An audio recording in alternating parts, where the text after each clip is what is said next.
Hey everyone! Hi! Today on Happiness Hunch, we're going to start kind of a new thing. We want to do a series called Getting Well. And this is going to be different than what you've heard before. It is, actually. Because what we want to do is we want to lay out sort of like the big picture of being well in a very integrated way. So, we hear a lot about physical wellness in terms of diet and exercise and lifestyle, etc. And then you might go to another site and you might hear about mental wellness. Like there's a lot of focus today on living with mindfulness and greater intentionality. Or you might find a site that deals with emotional well-being and health. Then you'll go to other places that might talk about kind of like our behavior and moral life. Now, probably not too many of those sites. People don't like to talk about that today. But then there's also sites that deal with spiritual wellness. So we want to kind of talk about all of those things and how they all integrate and relate to each other. Because we don't see anybody doing that. Right. So, some people are really into fitness and exercise, and other people are into mindfulness, and other people are into, emotional well-being and having greater inner freedom and things like this.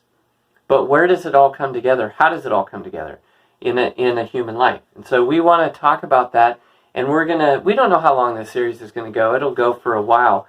And then, so that's what our weekly Happiness Hunch videos will be. And then Lynn is going to do on the in-between times in her Keto Corner. She's going to drill down into some of the specifics on how to work your way into a ketogenic lifestyle because it's complicated. And fasting. And fasting, intermittent fasting. There's a lot of stuff there, and it's not so easy, and there's a lot of information. So she's going to try to just lay out kind of a plan for that. Right. And I touch on mindset and some of that stuff too, just because it is all wrapped up together, but the details about keto and intermittent fasting, will be in these other videos. Yeah. So, starting out with kind of like a basic framework, one of the things that I think is important to understand is that the foundation of wellness, of being healthy, is our physical constitution. So, is our body healthy and strong? And because if our body is not healthy and strong, that is, we don't get the nutrition we need, we don't get the sleep we need, we're not exercising, we're not managing our stress in terms of the physical effect of stress on our body and things like that.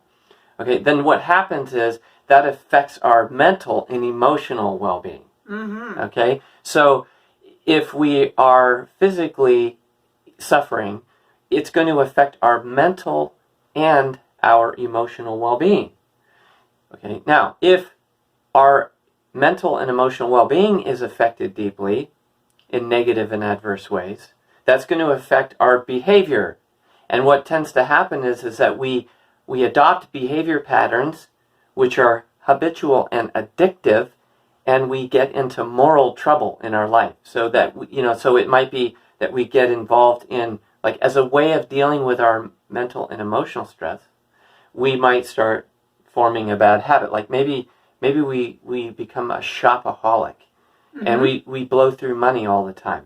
Or maybe we turn to alcohol and drink. Or maybe we turn to sex and pornography or something like that.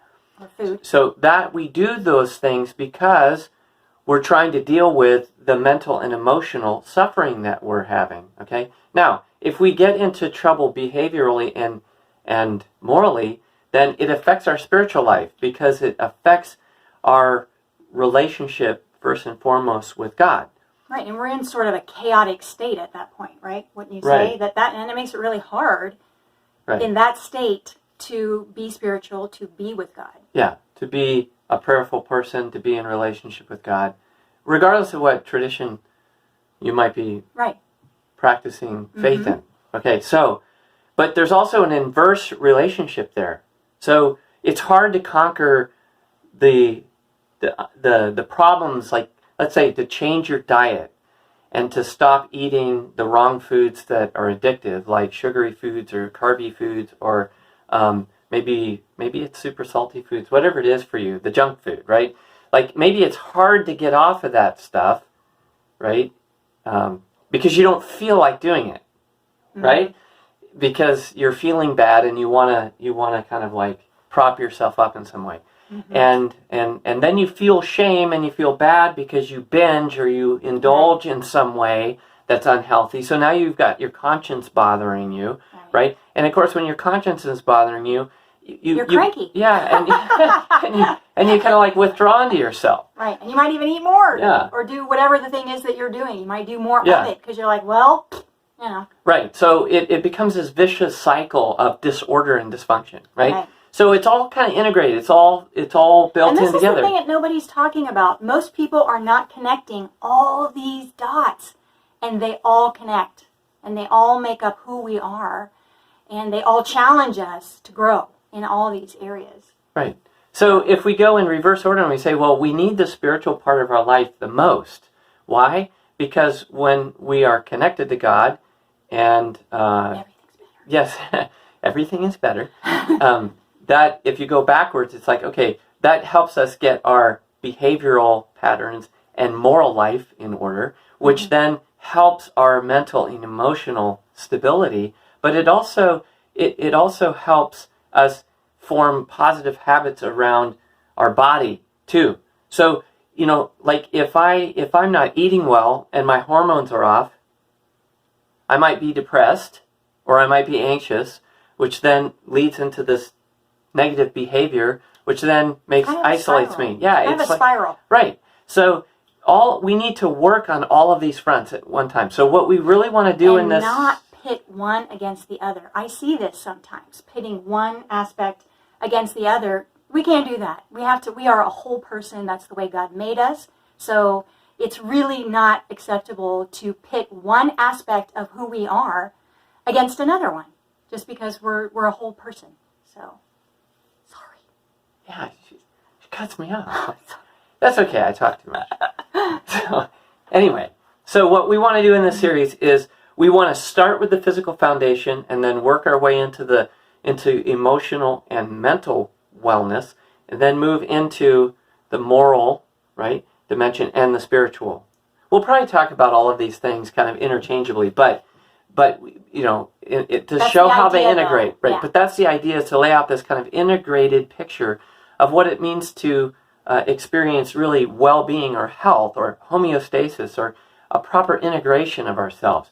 We're a very fragmented people in our culture today, and people are suffering so much. This is part of the reason why we've gotten into this over the years, is because we found that we were suffering a lot from a lot of different things, and we see so much suffering in other people. What do you want to say?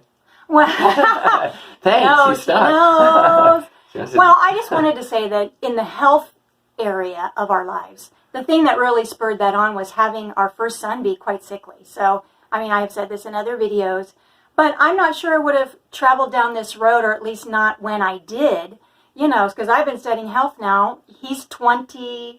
He's going to turn 22 this April. So, and I mean, a sickly little kid, and it just tore me up. And so I've been studying health for a long time. And Mike has always been sort of like, okay, but it's more than health. And yes, it absolutely is. Physical health. It's more than physical. It's more than physical health. And that's what we're trying to get to. But these things are all connected. Yeah. And we have a lot of resources. Well, and the physical health we've discovered over the years in our research is the foundation. Because if we're not stewarding the systems of our body well, and they're out of balance, then that does really affect our hormones and what goes on in our brains.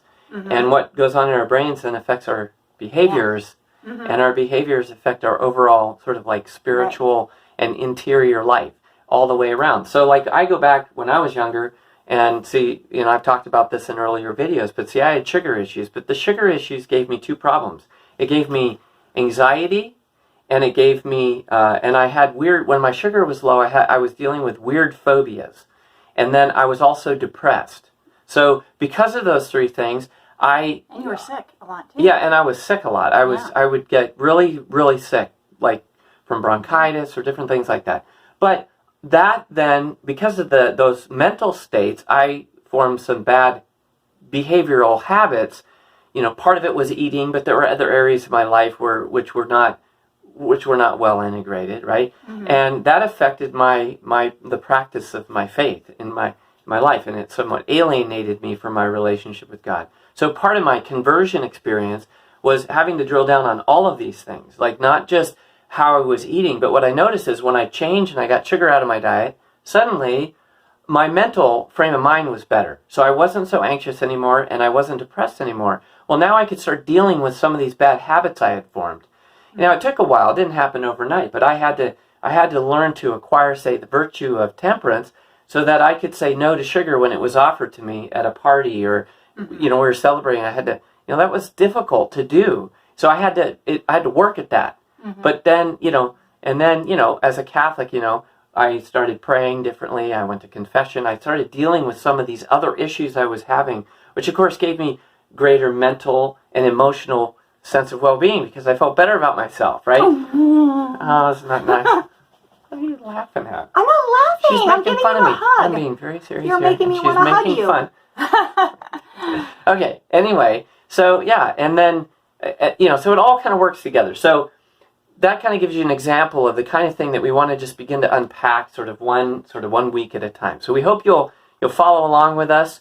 We hope you'll benefit from this. You'll see the big picture of how all of these different areas of being human sort of really come together and integrate. And we need all of them, like Lynn said earlier. So anything you want to say? So kind of. Well, I had this question in mind before we got on here, and then I didn't tell him, and then my memory is like clicking out, but I wanted to ask, oftentimes in theology and in philosophy, there is one word can make all the difference in meaning. And so I had wanted to give you two statements and see if you can tell me the difference. One is, I am a spiritual being with a physical body. And then the other one is, let me see if I can get it back into my brain. I'm a physical being with a spirit? No, I'm a spirit with a physical, no, wait a minute. You already said that. Yeah, I said that one. I said that one. I'm losing the other. We'll talk about that point and how, we're spirit and we're body, material. Right. So I just wanted to talk about that and use proper terms, so that we have a really good understanding of that. Right. So, that's good. So we would say in philosophy that we are a psycho-somatic being. That is, we have a soul and a body. It's not actually two things. We're one, but we have two aspects to our existence.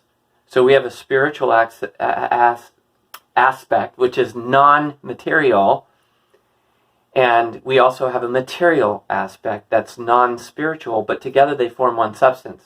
Okay, and are we primarily one or the other? No, we're both integrally. Okay. So there's no way we can distinguish these things in our mind, but in the experience of living, they're all one. So you can't, when you eat a certain way and throw your hormones off and then become depressed and then go and start indulging yourself and affect your whole being by those behaviors. Likewise, if you turn your back on God and start living a morally dissolute life, that's going to affect your emotional and mental well-being, and it's going to change your eating habits. Right. It's all integrated. You can't parse it out. So part of the reason why people are struggling today is because we've been convinced that by our culture that we're just material beings, or some Christians over-angelize ourselves, right? So they think that being, right with God means we just have to have our spirit right, and we can do whatever we want, really, with our bodies, as long as we're not violating the moral law. But the problem is it actually doesn't work that way in real life. It's much more complicated. So a lot of people's moral problems are rooted in how they're relating to their body and how they're dealing with stress and anxiety. So if you don't deal with those issues, then you're not really getting to the root of the moral problem. It's not just about following a rule. Right. It's about finding healing and reintegration of your personality. Right. Mm-hmm. And so this is for Christians, this is a Christian way of seeing things. I mean, this is why we believe Jesus became human, because he wanted to assume the totality of what it means to be human. So eating does matter. sleeping, exercise, having positive thoughts and a positive view of oneself that's realistic and, and honest and humble, establishing positive behaviors that are in accordance with our nature and lead to flourishing. That's the moral dimension. Having a life of prayer. These things are all part of what it means to be human. And you can't just pick and choose and say, well, I just want this part. So I'm just going to do yoga and eat, the ketogenic lifestyle, and I'm going to be a happy person. Right. That's not true. You have to also deal with your mental and emotional well-being and have healthy relationships with people, for example. And then you also have to have a good pattern of behavior that's morally upright. Because if you don't, then you're going to deal with conscience and shame and all sorts of things that are going to come up there. And then, if you really want it all to come together in a healthy way, you need a relationship with God. Because, why? We need the strength that God gives us in a life of prayer and intimacy and relationship with Him. We need His strength to help us do what we need to do on those other three levels. Right, and then ultimately, this affects our relationships with our spouse, with our kids. This affects all of our other relationships. So we have these interior relationships in one individual person that, when played out well, have a tremendous impact on how we relate to others. And so I know we keep going back to relationships, but in the end, this is the primary goal is our relationship with God and our relationship with others. And all of these things, all of these points come together as what we need to focus on in order to be able to do those things well and have really great relationships. At least that's right? Yeah. Yeah. Absolutely. So it affects everything. So stay with us. We're going to unpack this whole picture that we've just painted in this video, sort of piece by piece by piece, in the coming weeks. So we hope you'll like this video. We hope you'll subscribe and you'll share this with your friends, and we can get more and more people thinking about the importance of bringing all this together. Yeah. So, all right. Well, you'll see Lynn shortly on Keto Corner later on this week, and then we'll see you next time. Okay. All right. Take care, everyone. Bye. See ya.